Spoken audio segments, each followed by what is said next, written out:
Right now I'm on my way to a somewhat hidden cemetery. I'm sure a few of you know about this place, but I bet a lot of you don't. Now, it's just a few blocks from our favorite ice cream and cookie shop, so we actually used to pass by this cemetery all the time and had no idea that it was there. So there's a lot of celebrities buried inside this cemetery, but today I'll be focusing on the ones that had a major impact on the 1980s and 90s. But of course, I'll be pointing out other celebrities' graves as we see them. Now, once we're inside, I'll be talking pretty quiet out of respect. And if you decide to visit the cemetery, you should remember to also be respectful. Remember that people's loved ones are buried here. Okay, so we're on Wilshire, just a couple of blocks off the 405, and making a right on Glendon.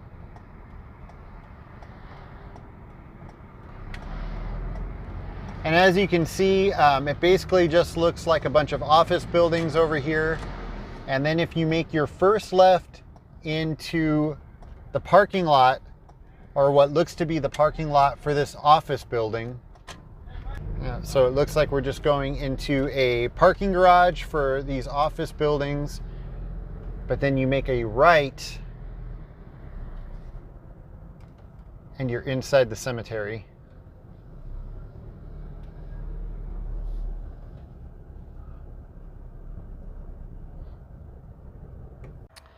Okay, so right off the bat when we get out of the car, we have probably the coolest celebrity that's buried here.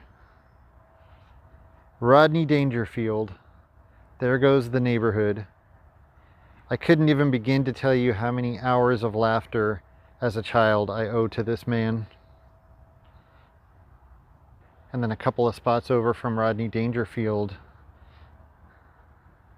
we have Farrah Fawcett. Not only a 70s and 80s icon and one of the original Charlie's Angels, but her name also the inspiration for one of my favorite Garbage Pail Kids. And then right next door to Farrah Fawcett, Merv Griffin. I will not be right back after this message. Merv Griffin, of course, responsible for many game shows that we watched as kids in the 80s. Wheel of Fortune and Jeopardy, just to name a couple, and he also wrote the Jeopardy theme song, which has got to be the most popular game show theme song ever. Am I right? Walter Matthau, and I'm assuming with his wife, Carol Matthau. Kirk Douglas, and again, I'm assuming with his wife, Ann Douglas. Now, over on this side of the cemetery, this is a private section. So, as you see right there, it says private, no tourists, please. Author Ray Bradbury.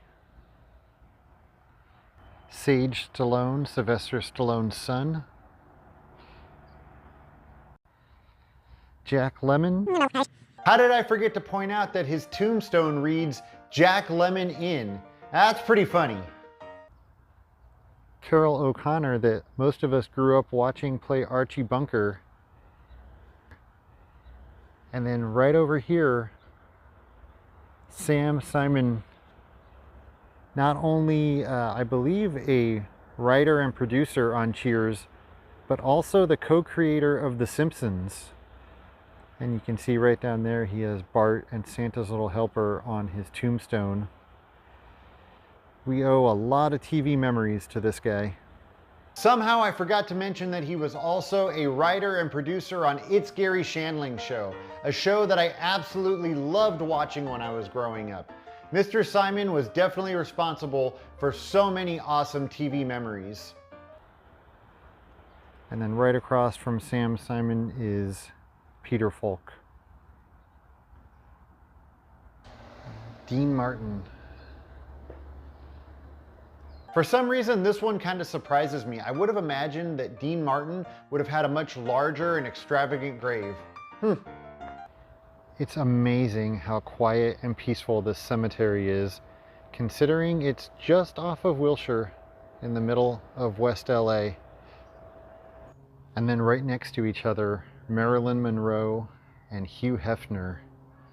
And you can see both have kiss marks all over them.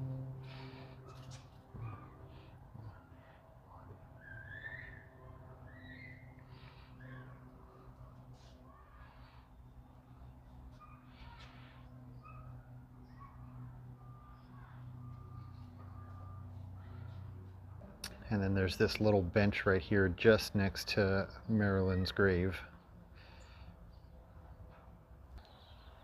Buddy Rich, legendary drummer and known for being a hothead, and we can relate him to the 90s because he gets a shout out in a Beastie Boys song. Heather O'Rourke, of course famous for the Poltergeist movies, and then later on she was in Happy Days. She was actually on Happy Days the same year that she was in the first Poltergeist movie. For some reason I thought that was later in the 80s. My mistake. And you can see right there at the bottom it says Carol Ann, Poltergeist 1, 2, and 3. Mel Torme, Judge Harold T. Stone's favorite. Speak to me, Mel. Now this is a pretty cool one. Don Knotts, who I'm sure a lot of you watched him play Barney Fife on reruns of the Andy Griffith Show. Or maybe you remember him from that Fish movie, The Incredible Mr. Limpet, the movie that they played on Channel 5 pretty much every weekend in the 1980s. Or if you grew up in the 1980s and you're anything like me, then the odds are you remember him as what's probably one of the greatest TV show characters ever created, Mr. Furley from Three's Company. So although I definitely used to watch him play Barney Fife on reruns of the Andy Griffith Show, he'll always be Mr. Furley to me. Richard Dawson, of course, we all grew up watching him on Family Feud, the king of uncomfortable kisses. And one of our favorite TV moms, Florence Henderson, who of course played Carol Brady on the Brady Bunch. Oh, sweetheart, everybody cares. And I'll bet you your baseball card you can't guess who cares the most.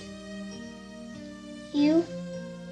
Beloved mother, a cherished mom to millions, forever in the hearts of her family and friends and fans. Okay, so that was just a quick tour of the cemetery. There's still a lot of celebrity graves that I wasn't able to find today. Like Donna Reed, I was trying to find Donna Reed's grave, but I just couldn't track it down. I grew up watching the Donna Reed show on Nick at Night. I used to love watching that show. Also, supposedly Frank Zappa and Roy Orbison are buried here, but they have unmarked graves. There's also a couple others that I just wasn't able to find. So maybe on another day when I have more time, we'll come back and we'll do some more exploring. If you're not subscribed, please make sure you go do that right now. Thank you so much for watching, and I'll see you next time.